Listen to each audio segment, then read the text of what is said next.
पैसा चाहिए तो रेस्पेक्ट नहीं, रेस्पेक्ट चाहिए तो पैसे का त्याग कीजिए। आप अपनी जरूरत भर का लीजिए, शौक मत पूरा कीजिए। सरकार को जितने ट्रांसजेंडर हैं सबका ग्रुप बनाकर एक आर्मी तैयार करे, और जो दहेज लेना उसके दुआरी पे 1 महीना डेरा डाल दे सब।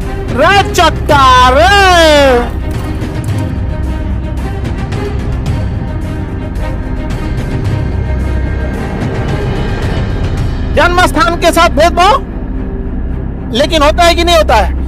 सबसे ज्यादा जन्म स्थान के साथ अगर किसी के साथ भेदभाव हुआ है तो 2 लोगों के साथ। एक पूर्वोत्तर राज्य में असम, मेघालय, मिजोरम, त्रिपुरा, अरुणाचल प्रदेश के लोगों को यहाँ के लोग जानते हैं चाइनीज कह के बुलाने लगा। कितना गलत बात है। इससे शर्म की बात है कि हिंदुस्तानी के लिए कुछ नहीं हो सकती है कि हम अपने पूर्वोत्तर के भाई बहनों को चाइनीज कह के बुलाने लगे हैं। कितना शर्म की बात। कह देंगे ठीक है तुम जा रहे हैं चाइना में, तो छाती पीटेंगे। और अरुणाचल प्रदेश पे दावा करता है, अरे तुम तो पहले अपना उन्हें बनाओ।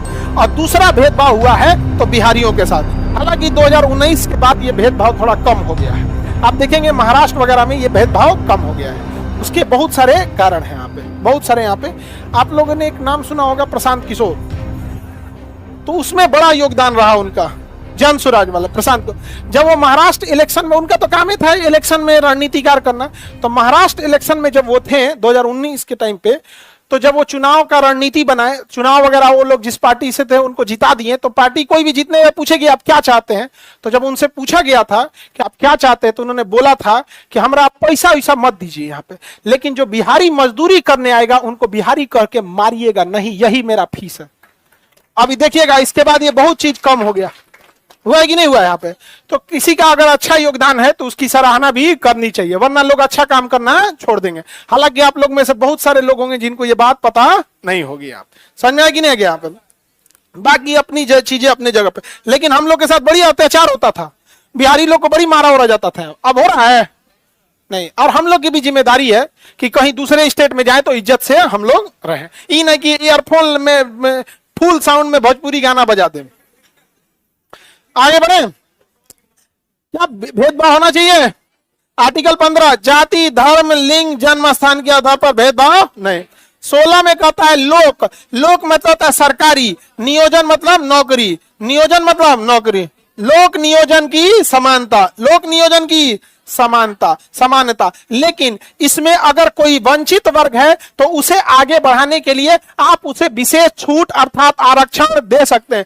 जैसे लड़कियों को आरक्षण की व्यवस्था है, ट्रांसजेंडर को आरक्षण की व्यवस्था है, SC ST के लिए आरक्षण की व्यवस्था है।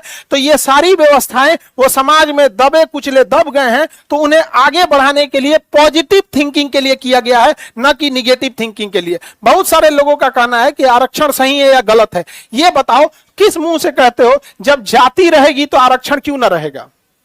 आप जाति त्याग करो। हम कहते हैं जिन्हें आरक्षण मिलता है हम उनसे अपील करेंगे कि आप आरक्षण त्याग, बशर्ते आप बड़ी जाति या ये सब चीज से आप अत्याचार त्याग करो। आप साथ बैठा के खिलाना चालू करो, आप देख लो खत्म, ऑटोमेटिक खत्म हो जाएगा। तब तक ही जब तक आरक्षण है इसी का। और ये है, आप लोग को लाख आप गरिया लीजिए कि आरक्षण है ये, आप अपनी जाति छोड़ के, अगर आप सपोज कीजिए कि आपको आरक्षण नहीं मिल रहा है, अगर हम आपसे कहें कि आरक्षण इतना ही अच्छा है तो आप उसी जाति में आ जाइए ना, आप नहीं जाएंगे, क्योंकि आपको पता है कि वो थोड़े से आरक्षण के बदले आपको इतनी समाज में तिलांजनाएं झेलने को मिलेगी, लोग चौराहे पे खड़ा होकर गरिया देंगे आप लोग को। समझ में आ गया कि नहीं आ गया? तो ये चीजें नहीं, तो किस लिए दिया जा रहा है? सबको आगे ले जाने के लिए। शिक्षा में देखिए 3 स्टेप में आपको लाभ होता है। जब आपकी पहली पीढ़ी पढ़ती है तो केवल और केवल आपके परिवार को फायदा होता है। आपको अगर आप अपने पहली पीढ़ी में नौकरी लेने वाले हैं ना, तो केवल आपके परिवार को फायदा होगा। नौकरी मिलेगी टाइम से, सैलरी मिल जाएगा, खाना पीना अच्छा हो जाएगा, घर द्वार अच्छा हो जाएगा। लेकिन जब आपके बाल बच्चे को नौकरी हो जाएगा ना, तो आपके रिश्तेदार तक को फायदा हो जाएगा कि कहीं काम अटक गया तो फोन कर दिया, तो कहेंगे आप बुढ़ापा में कि हाँ हमारा बेटवा वहां जॉब करता है। तो दूसरी पीढ़ी जब पढ़ती है तो लाभ किसको होने लगता है?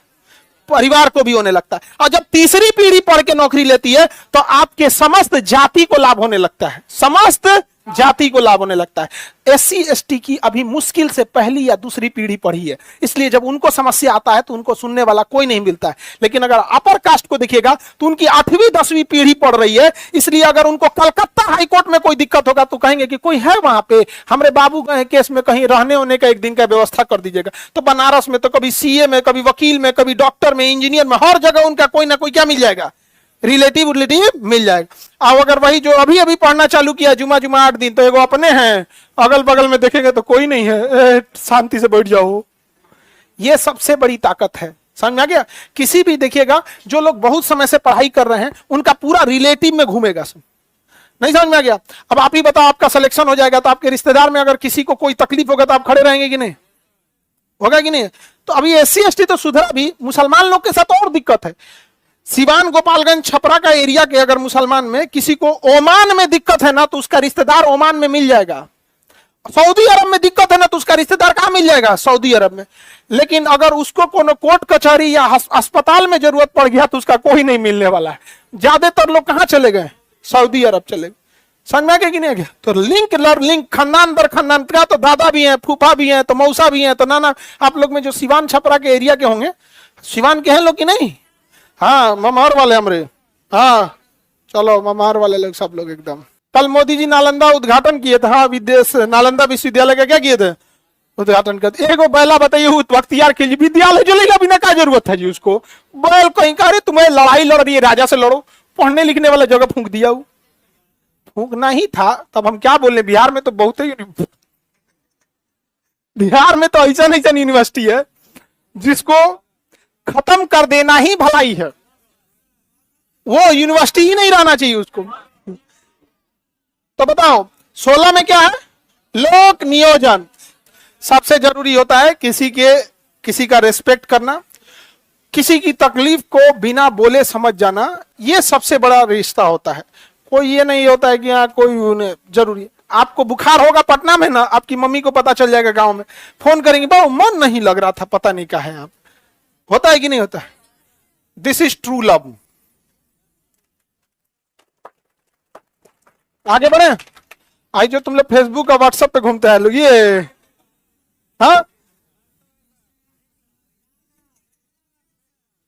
चलो आगे बढ़े। हाँ, धर्म के आधार पर भी भेदभाव होना चाहिए, नहीं धर्म के आधार पर भेदभाव नहीं होना, लिंग के आधार पर भी नहीं होना चाहिए, लड़का लड़की में कोई भेदभाव होना चाहिए, कोई भेदभाव नहीं होना चाहिए। हालांकि ग्रामीण क्षेत्र में अभी थोड़ी सी भेदभाव बची है, और लड़की लोग जब पढ़ लिख के आगे बढ़िएगा तो आपके साथ भी लिंग के आधार पर भेदभाव नहीं होगा। लड़कियों के साथ तो उतना भेदभाव नहीं होता है। आप जरा सोचिए जो ट्रांसजेंडर हैं उनका क्या हाल होता होगा।